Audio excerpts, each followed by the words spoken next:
I have mentioned on other occasions that the Bible teaches us that there are three reasons why we experience tough stuff, problems, tragedies, losses, hardship in our lives. There's three reasons for that. The first is because the world that we live in is under a curse because of sin. It has been since the days of Adam and Eve. Joseph Stowell, in one of his sermons, shares this idea that if you and I truly, really deeply understood how greatly the world was impacted by the curse that God put on it because of man sinning against him, he says, we'd be surprised that anything good happens at all. But that's not how most of us think, is it? I really don't think that's how most of us think. Rather than be surprised and delighted and just extremely grateful to God that in His grace He allows some good things to take place, I think most people live with a sense of entitlement. I'll explain. You see, it just seems to me that the majority of people, when it comes to having good things taking place in their life, the majority of people, I think, expect good things to happen. The majority of people, I think, even feel like they deserve to have good things happen in their life. And so, you see, because they feel that way, rather than live every single day with this extreme sense of gratitude for God's having allowed anything good at all to take place, what happens is anytime something bad happens, they live with this sense that God's not being good to them, that God's not being fair with them. Again, like Stowell suggests, if you and I truly, really deeply understood the enormity and the completeness of this curse that God put on the world because of man's sin, we would not live feeling as if God's done us some kind of injustice every time something doesn't go well for us. In any case, one of the reasons bad things, tragic things, difficult things, hard things take place in this world is because this world we live in is under a curse. Now, another cause for our experiencing tragic things and tough things and losses, another reason we have problems in our lives is our own poor choices. It's going on 20 years now. And while I cannot think of the restaurant's name, and if I had asked some of the folks in my family, they might have remembered it and said, "Oh, this is where we used to go." You remember? I can't remember the name of this place, but I remember this food dish that they served that I liked so much at this one particular pizza place. They basically created a dessert, out of their pizza crust, by covering it with cinnamon and sugar and butter. Lots and lots of butter. And man, I loved that stuff. I mean, I devoured it.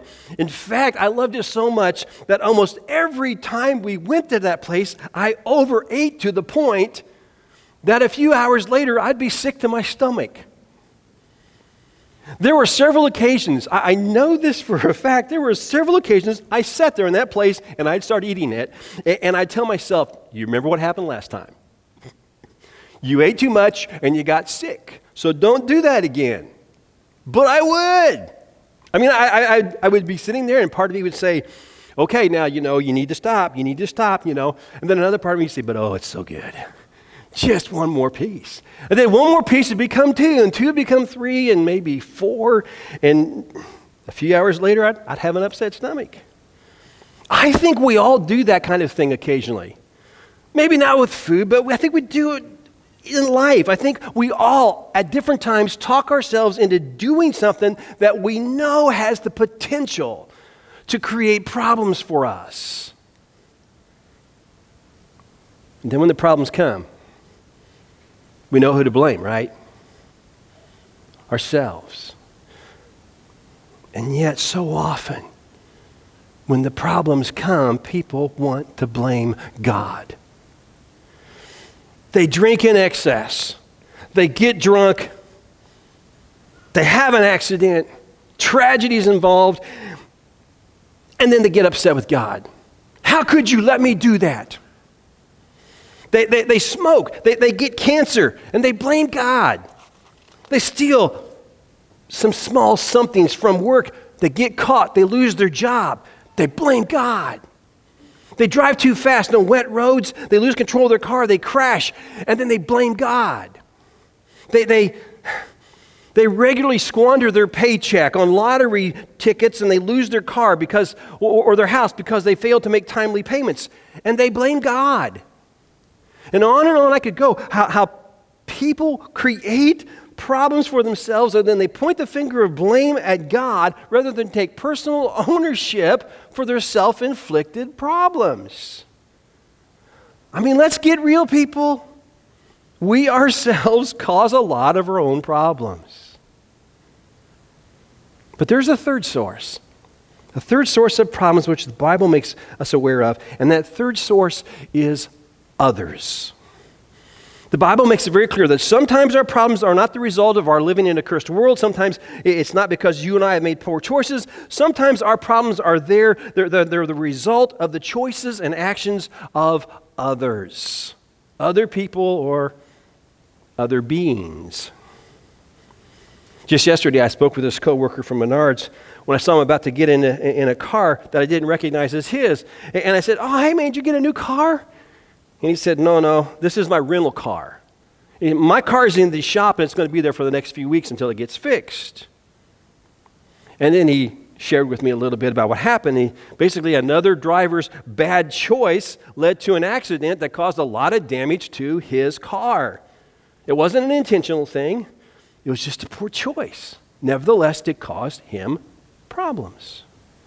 Well, today, as we continue to look into the book of Revelation, we're going to be reading about some Christians who are facing some, some really tough stuff.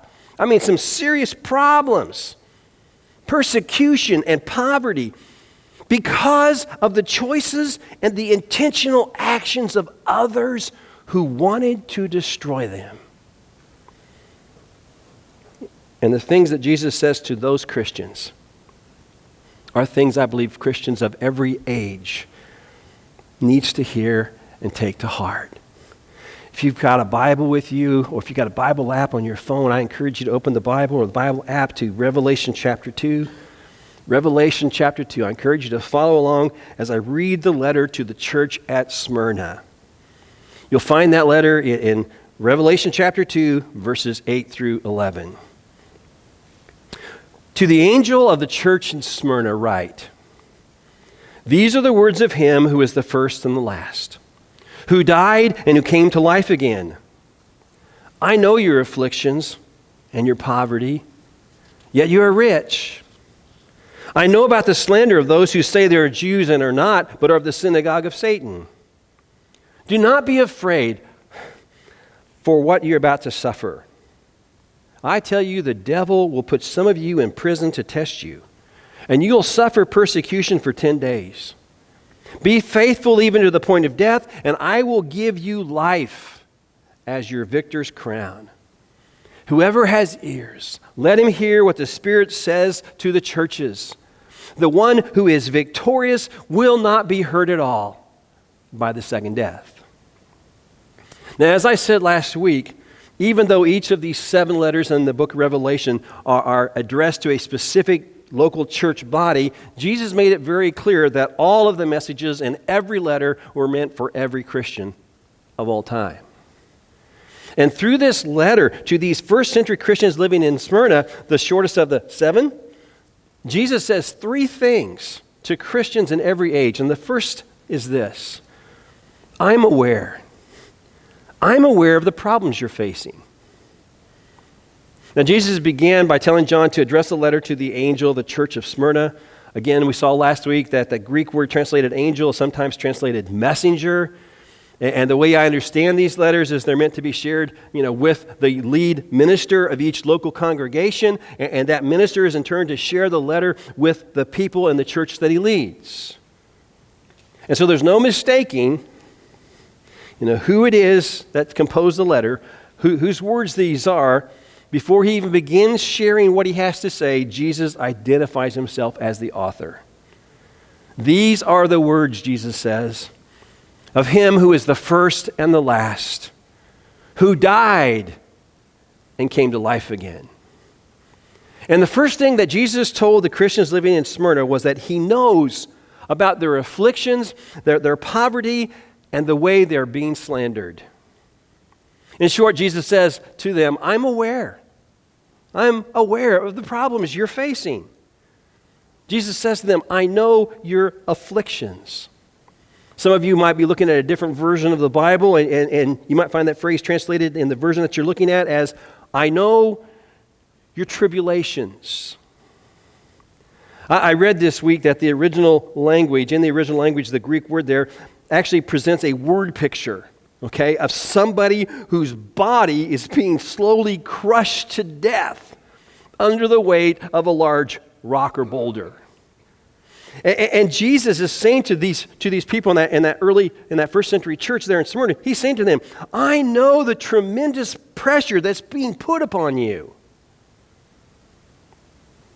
What Jesus was referring to, I believe, is the fact that Christians in Smyrna, they were being pressured. They were being pressed to conform. They were under great social pressure to be like everybody else in the city and to stop being different from them. Here's the situation in Smyrna back then, the way I understand it. The city's leaders, they were trying to get more and more money from the Roman government poured into their city to make improvements in the city and to build larger and nicer buildings and more parks and more recreational facilities, wider and nicer roads. And one of the main ways that they thought they could get more money, okay, from their government was by having their city become one of the lead cities in terms of emperor worship. They figured since the emperor, which is the currently reigning Caesar, they figured since that individual had the authority to decide which cities got how much money, that if Caesar thought that their city was leading the way in emperor worship, that he would gladly send them large amounts of money. And the reality is their logic was spot on. It was working for them.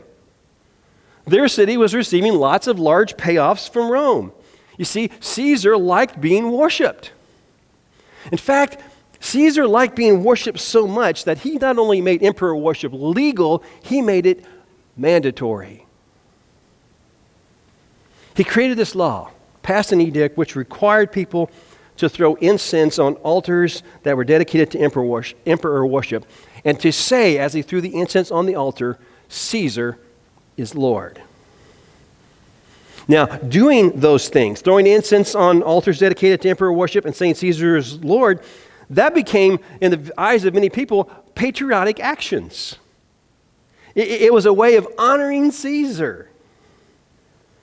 But all that, you see, created problems for Christians because Christians understood Jesus is Lord. Caesar's not Lord. Jesus is Lord. Christians also understood you're to worship God and God alone. And as a result, Christians weren't doing what everybody else was doing. They weren't throwing incense on the altar and they weren't saying Caesar is Lord. And because they weren't doing those things, people started thinking of Christians as being unpatriotic. Started thinking of them as being rebels. Started viewing them as unwanted troublemakers in the city. And family and friends of Christians were pressuring them, telling them, can't you just go along with the crowd? Saying things to them like, oh, come on, just do it. Really, what's the big deal? I mean, even if you don't believe it, just do it and everybody will be happy and people will stop thinking about you as if you're a troublemaker.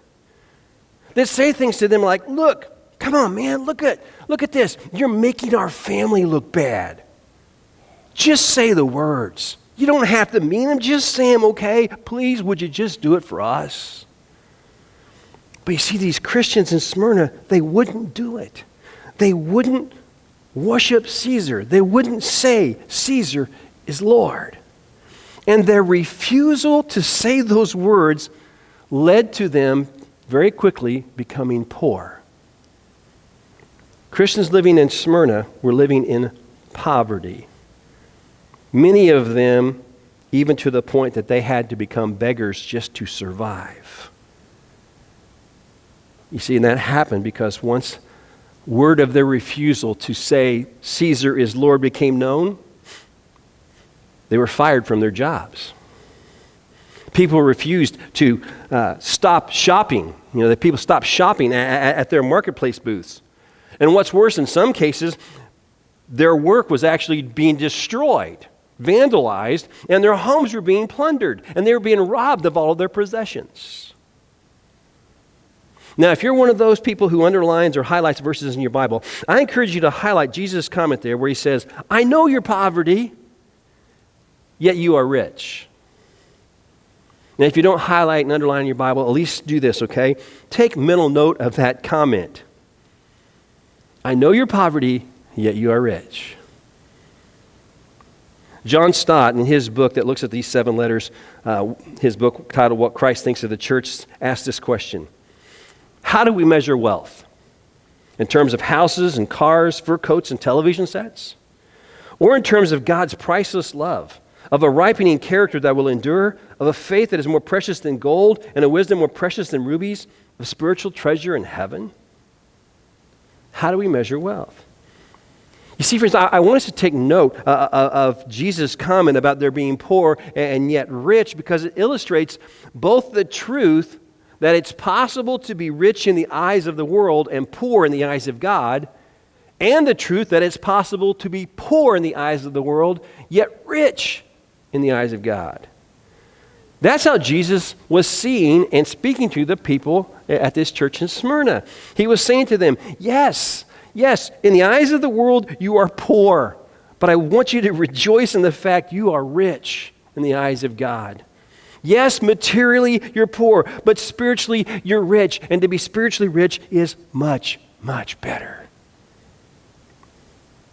And the reason Jesus would be saying this is very simple.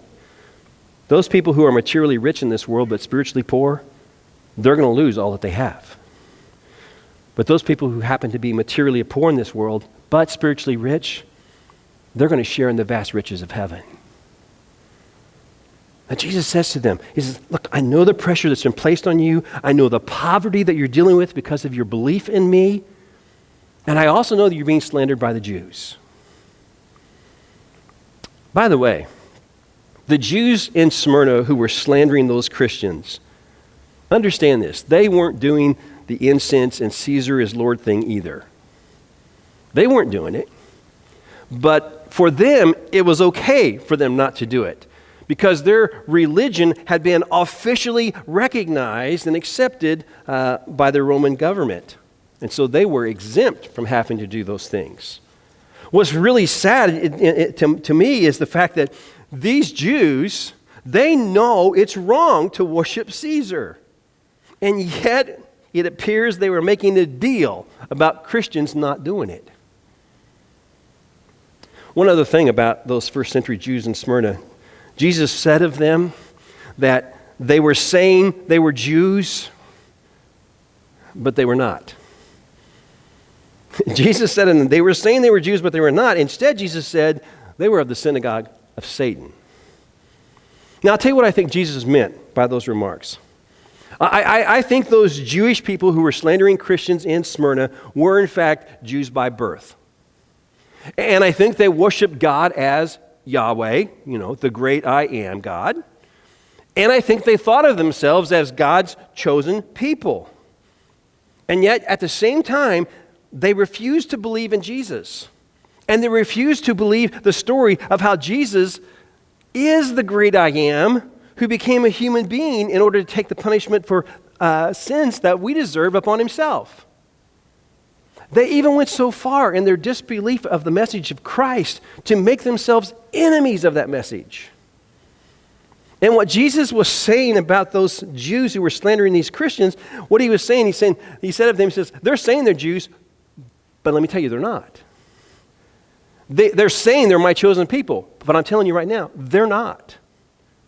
They're not my people because they do not believe in me, and they're certainly not living the kind of life I want them to live with their slandering of my name and my followers. The truth about those people is this: instead of being my people, they're Satan's. Now, friends, there's a warning there in these harsh words which Jesus spoke about those Jews not really being Jews. And the warning's this: being one of God's chosen people. And by that, being among the people who are going to live in the kingdom of heaven forever with God, it's not a matter of your race. It's not a matter of your bloodline. It's not a matter of your physical family heritage. It's a matter, you see, of your beliefs. It's a matter of your having faith in Jesus Christ in your heart. Think of it this way. Merely calling yourself a Christian and sitting in a church building no more makes you a Christian than calling yourself a Mustang and sitting in a garage makes you a car. Come judgment, folks, the bottom line will not be who we say we are and who we think we are. The bottom line come judgment will be who God says we are and who God knows us to actually be. Again, Jesus' first message to these first century Christians was a timeless message meant for every Christian of every age, and it's this: I'm aware. I'm aware of the problems you're facing because of your faith in me. A second message we find in this letter for every Christian of every age is this: I want you to face your problems with courage and confidence. And by problems, I'm using this inclusively. I want you to face your hardships, your tragedies, your losses. I want you to face all of this difficult stuff in life. I want you to face it with courage and confidence. Notice what Jesus says to those Christians in Smyrna. He says to them, do not be afraid of what you are about to suffer. I tell you, the devil will put some of you in prison to test you, and you will suffer for 10 days. Be faithful even to the point of death, and I will give you life as your victor's crown. Now, almost every one of the Bible commentaries that I consulted this last week on this passage, almost every one of them that I read made similar remarks. They all said in effect that here's what you got going on here. Right after Jesus tells them that he knows about their problems and their poverty and the slandering that's being done against them, he goes on to tell them things are going to get worse before they get better. Jesus, in this letter, breaks the news to these Christians at Smyrna that there's more suffering on the horizon. And he made it clear that some of that is going to be escalated. He says, some of you are going to be arrested. Some of you are going to be thrown into prison. And understand this, their only crime would be that they are a follower of Jesus. Christians being thrown into prison because of their faith. We think, man, that's nuts. I mean, we live in a land of freedom and opportunity. We can't even imagine what this is like. But do you realize that what's happening to those people in Smyrna back then is still happening today in some parts of the world? There are in some parts of the world Christians who are thrown into prison simply because of their faith. There are in some parts of the world Christians being killed simply because they believe in Jesus. Jesus was letting these first century Christians know that just as they had, already been keeping their faith in him, in spite of all of their problems, all the problems that people were causing them, he wants them to continue to keep their faith in him, even as things get harder for them, even as the forms of persecution are going to be intensified and taken up some notches. And Jesus is saying to them, you can do it. You can face the hardships, this harder stuff that's coming. You can face it with courage and confidence because you're going to face it with the knowledge that I will be with you, and I'm not going to let it last very long. I'm going to make sure of that. Jesus told him in this letter, he says, your persecution, you will suffer persecution for 10 days. Now, there's a disagreement over whether Jesus was talking about a 10-day period in the sense of 10 24-hour days. Some people say, no, it's meant to be taken in terms of a more literal thing, like in the day of this Caesar and the day of that Caesar, the day of this person and that. It's to be 10 ages through history. But either way, understand it doesn't matter. The message is still the same. Jesus was saying to them, and he's saying to us, you can face problems. You can face life's difficulties. You can face the tough stuff in life. You can face all those things with courage and confidence because of your faith in me. You can face those things because I will be with you as you face them, and I will make sure they don't last long. Now, we need to understand that long is a somewhat relative term. I mean, you tell a hungry, 5-year-old that supper won't be ready for another 15 minutes. It wouldn't be unusual at all to hear them say something like, 15 minutes? Oh man, that's forever. You tell a 55-year-old person who's hungry the same thing, and they're likely to say something like, 15 minutes? Oh, okay. I can live with that. No problem. Again, some are thinking 10, 24-hour days of being in prison, in which an adult might think, that's not terrible. I mean, it's not like I'm looking at 10 years. 10 days will seem like a long time, but it's really not, in my lifetime, 10 days isn't long. On the other hand, if we are talking 10 periods of history, like some commentators think, that would probably translate into a long, long time for us, wouldn't it? But remember, it's relative in the sense of how you look at it. Jesus started this letter by saying he's the first and the last, which means I have always existed and I will always exist. And so for him, 10 periods of human history, that's not long. Now, while you and I are going through tough times, every day, every hour, sometimes every moment feels like it's a long time. Because the reality is none of us has lived very long. Even among the oldest of us, none of us have lived very long. In the overall scheme of things, we need to understand that the troubles we face in our lifetime, they won't feel like a long time. 1,000 years down the road, a million years from now, a billion years from now, friends, our entire life, not just the problems in life, but our entire life will seem as if it was a blink of an eye. Concerning putting our troubles in perspective, the Apostle Paul wrote this in 2 Corinthians chapter 4, verse 17. He says, our light and momentary troubles are achieving for us an eternal glory that far outweighs them all. And so, in other words, Jesus is saying, hang in there with me. Hang in there with me. It won't be as long as you think, and it'll be worth far more than you realize. And this brings us to the third thing Jesus says to every Christian through this letter, and it's this: I will give you, as my followers, a problem-free future. Jesus wraps up this letter by saying, whoever has ears to hear, let him hear what the Spirit says to the churches. The one who is victorious will not be hurt at all by the second death. Now, later in the book of Revelation, what's meant by that term second death, it's made clear for us. According to Revelation chapter 20, verse 14, the second death involves being cast into the lake of fire that was prepared for Satan and his demons.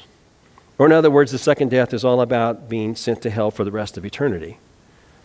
And Jesus says, to the one who is victorious, that person who is found to be a faithful follower of me at the time of their death or at the moment of my return, that person will not be hurt at all by the second death.